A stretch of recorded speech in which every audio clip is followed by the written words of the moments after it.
आज हम बात करेंगे एक बहुत ही इम्पोर्टेंट टॉपिक पर, भारत की भौगोलिक स्थिति और उसका रणनीतिक महत्व। ये सिर्फ भूगोल का टॉपिक नहीं है, यह अर्थव्यवस्था, अंतर्राष्ट्रीय संबंध और सुरक्षा जैसे टॉपिक से जुड़ा हुआ है। देखिए, भारत की भौगोलिक स्थिति की बात करते हैं। भौगोलिक स्थिति समझने के लिए दो रेखाएं पता होनी चाहिए हमें। एक तो 0 डिग्री अक्षांश और एक 0 डिग्री देशांतर। 0 डिग्री अक्षांश हमें यह बताती है कि भारत की स्थिति पूर्ण रूप से उत्तरी गोलार्ध में है, जबकि 0 डिग्री देशांतर हमें यह बताती है कि भारत की स्थिति पूर्ण रूप से पूर्वी गोलार्ध में है। तो हम कह सकते हैं कि भारत जो है वो उत्तर पूर्वी गोलार्ध में स्थित है।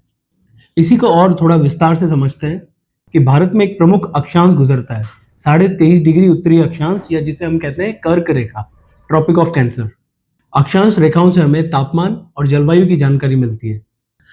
देखिए, हमारी पृथ्वी के बीच में 0 डिग्री और उससे ऊपर 23.5 डिग्री रेखा तक के क्षेत्र को हम उष्ण कटिबंधीय क्षेत्र कहते हैं, और उससे ठीक ऊपर के क्षेत्र को उपोष्ण कटिबंधीय क्षेत्र कहते हैं। तो चूंकि भारत में 23.5 डिग्री उत्तरी अक्षांश लगभग मध्य से गुजरती है, तो भारत को ये दो जोन में बांटती है। एक तो बांटती है ट्रॉपिकल या उष्ण कटिबंध में, और एक बांटती है सब ट्रॉपिकल या उपोष्ण कटिबंध में। देखिए, दूसरी इंपॉर्टेंट रेखा है देशांतर रेखा। अगर देशांतर विस्तार की बात करें भारत का, तो भारत जो है अपने पश्चिम में 68 डिग्री 7 मिनट से सबसे पूर्वी भाग में 97 डिग्री 25 मिनट तक फैला हुआ है। ये जो देशांतर है, ये समय जानने के काम आता है, और ये जो दो मैंने आपको पश्चिम और पूर्व के क्षेत्र बताए, इनमें लगभग 2 घंटे का समय का अंतर आ जाता है। इसीलिए भारत में एक मानक समय निर्धारित किया गया दोनों के बीच में, 82.5 डिग्री पूर्वी देशांतर। भौगोलिक स्थिति में आखिरी महत्वपूर्ण बात है हमारा विस्तार, क्षेत्रफल। भारत देश का क्षेत्रफल 3.28 मिलियन वर्ग किलोमीटर है, जो इसे दुनिया का 7वां सबसे बड़ा देश बनाता है। अब बात करते हैं भारत के रणनीतिक महत्व का। भारत की जो भौगोलिक स्थिति है वो उसे कई सारे रणनीतिक महत्व देती है, जैसे भारत का हिंद महासागर के केंद्र में होना, इसीलिए भारत को हिंद महासागर की चाबी कहते हैं। देखिए, मलक्का जल डमरू मध्य, मलक्का स्ट्रेट जैसे इंपॉर्टेंट व्यापारिक मार्ग का भारत के पास से गुजरना, भारत की 7 देशों के साथ स्थलीय सीमा होना, ये एक अवसर के साथ साथ चुनौती भी है। यही भारत की एक और महत्वपूर्ण पॉलिसी है एक्ट ईस्ट पॉलिसी, और एक डॉक्ट्रिन है सागर डॉक्ट्रिन। अगला भाग है भारत के पड़ोसी देश और उनके साथ उनका संबंध।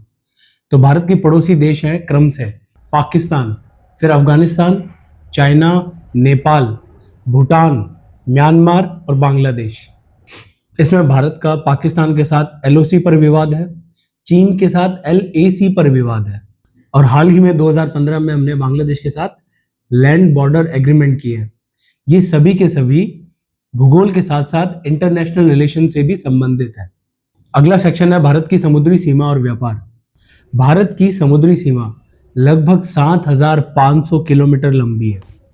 इसके 12 बड़े और 200 से ज्यादा छोटे पोर्ट्स भारत की ब्लू इकोनॉमी और मरीन सिक्योरिटी में मदद करते हैं। इसमें ईरान का चाबहार और म्यांमार का सिटवे, ये पोर्ट भी भारत को रणनीतिक लाभ पहुंचाते हैं। देखिए, अगला सेक्शन है एशिया के परिप्रेक्ष्य में भारत का स्थान। तो भारत लगभग एशिया के दक्षिण में है और केंद्र में है। देखिए, भारत के पश्चिम में मध्य एशिया और अरब देश है, जबकि पूर्व में आसियान देश है।